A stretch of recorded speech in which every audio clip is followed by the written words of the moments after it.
So with respect to sentencing, so I have some comments that I'd like to make. I think it's fair for all of you to understand, just as the lawyers have pointed out, there are certain guidelines I follow as a judge. And some of those things that are said are mitigating. Others I take into consideration, just like any other of my fellow 33 judges here on the bench. Sometimes the word is desire and demand. Those are not in the revised code section 292911 or 292912. I don't say that to minimize any of the comments that were made, but I do take in everything, right? So I don't come up here on the bench without some idea of what the court may use as the tools under the revised code section to move forward with sentencing. For a moment, everything slows down.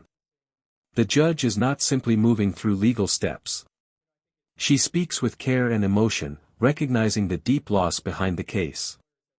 It's a rare balance, following the law while also showing real compassion. And so I'll say to the Woods family, nothing I say here will ever capture the enormity of your loss. This court recognizes that your lives were forever changed on June 3rd of 2024. Understanding your comments, I thank you for them. No sentence I impose today will make you or your family whole again, and you know that. I do want you to know that I acknowledge, even similarly as Mr. Mack said, your courage, your hopes, and today my hope is that this brings some measure of closure for you to continue to move on in your lives. As you continue to navigate the landscape of life without your son, please know that I'm painfully aware of Julian's void in your lives. Justice cannot undo tragedy, but it can affirm that what happened was wrong. You can feel the weight of the moment. She makes an important point: the court cannot bring a life back. But a sentence can send a message about responsibility and the value of human life. At that point, the courtroom feels bigger than rules and procedures. It becomes about accountability. That your child's life mattered. And to the Ellis family, you've been here the whole time as well. I do want to acknowledge that this process as well has been painful for all of you. As a family, you must forge ahead and try to understand the nature and gravity of this case. Again, while my sentence must reflect the severity of the crime, I do not ignore that your family too are experiencing loss. And I hope that you find strength in the days ahead. Ms. Ellis, as noted, the jury of your peers has spoken. They have found that although we all have agreed that you suffer from schizophrenia, that you did understand the nature and wrongfulness of your actions as handed down in all of the guilty verdicts by this jury. The power of the American jury system is that it reflects the values of all the community that they represent.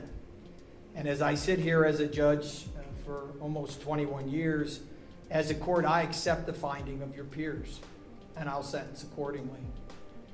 The tragic sequence of events of June 3rd of 2024 and that attack, the jury has found was calculated and wholly without justification or reason of any kind. Still, it raises a hard question: can any legal decision truly bring peace to a grieving family? The judge explains that she reviewed every video connected to the case before making her decision. That statement shows she took her duty seriously and examined the evidence carefully. I re-watched every video for preparation for sentencing that was presented during the trial. And I find that it's clear that in that evidence, you are fixated on the very first child that you crossed paths with that tragic day. That tragic day, you chose to end the life of Julian Wood. A life, as we heard today, that was filled with limitless promises. Your choice has inflicted immeasurable pain on the Wood family, on your own family, and as we heard, on the community in which we all live. Mental illness does not excuse what you did. although it'll be taken into consideration when you are sentenced, that you continue to receive ongoing treatment while incarcerated. Ms. Ellis, I hope that you use this time to confront the harsh reality of the actions that you've created here in the courtroom.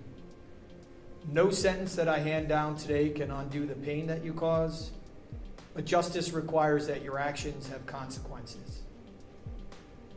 Before concluding with my sentence and outlining what I will hand down today, I do want to take a moment to address an issue that confronts this court and our communities near and far. This tragedy did not occur in isolation. As a society that cares for the members of the community, we cannot continue to ignore the glaring gap in our county's mental health support system. It is not lost on this court that this trial started during Mental Illness Awareness Week, a week that recognizes the importance of meaningful connections, advocacy, and local actions to ensure that adequate mental health services are available to each and every citizen here in Cuyahoga County. Significantly, the medical experts in this case testified on October 10th, a day that was globally recognized as World Mental Health Day, a day that's dedicated to raising awareness around mental disorders and combating their social stigma. In major cases, judges often study every detail to make sure the sentence is fair and appropriate, then her tone shifts. She speaks not only about the person being sentenced but also about wider problems, gaps in mental health care and concerns about local systems. It is unusual to hear this during sentencing. In spirit, I hope we all continue to confront the gap between the need for mental health treatment and its effective and equitable distribution and provision to all of those in our community.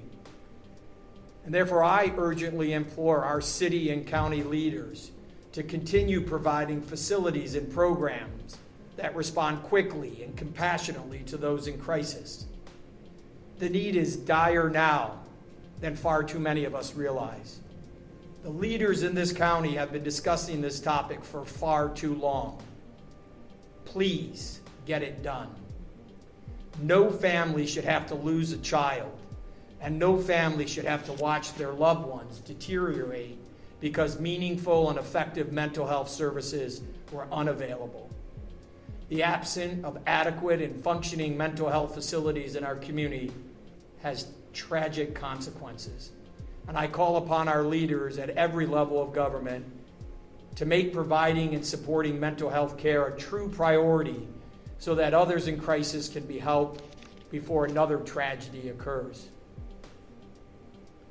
But Ms. Ellis, again, I want to state that while your mental illness was accepted by this jury, it is not an excuse for what you did. The jury found that although you suffer from schizophrenia, you understood the nature and wrongfulness of your actions and handed down their guilty verdict on all charges. The courtroom becomes a place for broader reflection, not just punishment. She also refers to specific sections of Ohio Revised Code 2929.11 and Ohio Revised Code 2929.12. These laws guide judges to make sure the punishment fits the crime. They require consideration of factors such as mental health, age, and the impact on victims. Doing the sentencing factors as outlined under 2929.11 and 2929.12, my job as a judge here is to punish the offender, but also to make sure that the sentence should be proportionate and not demeaning to the seriousness of the offender's conduct and the impact on the victims, and consistent with other sentences with similar crimes. In looking at the seriousness, of course, the child's age and the suffering weigh heavily for this court as well. And so with respect to my sentencing, after taking in consideration all the matters before the court that are appropriate under the principles and purposes of sentencing, the court's going to impose the following sentence.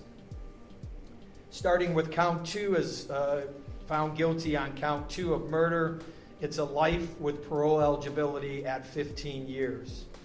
On count 3, the murder charge under the B section, it's life with parole eligibility at 15 years. And those are the maximum sentences that could be handed down on those 2 counts.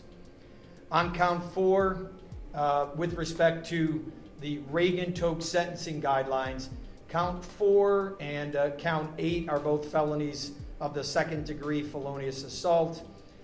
We also speak to count 5, which was the endangering children as a felony of the 2nd degree. And then we speak to count 7 and 6. The state and I have agreed that I will move forward with count 7. Under count 7, under the Reagan-Toke sentencing guidelines on the attempted murder in count 7, the court's going to hand down the maximum sentence of 11 years as the minimum sentence to the indefinite sentence of 16 and a half years. Again, I've outlined the Reagan-Toke guidelines and the reporting requirements for post-release control that will be controlling on all other felonies of the 2nd and 1st degree, this being the highest level. I've outlined the 5 provisions, as I noted for the record already. And then with respect to the count 4 and 8, the maximum sentence is 8 years. I'll hand down that sentence. Count 5, 8 years. Count 6, 11 years. Count 8, 8 years. And then as indicted, count 10, which would be a 6-month sentence on the misdemeanor charge.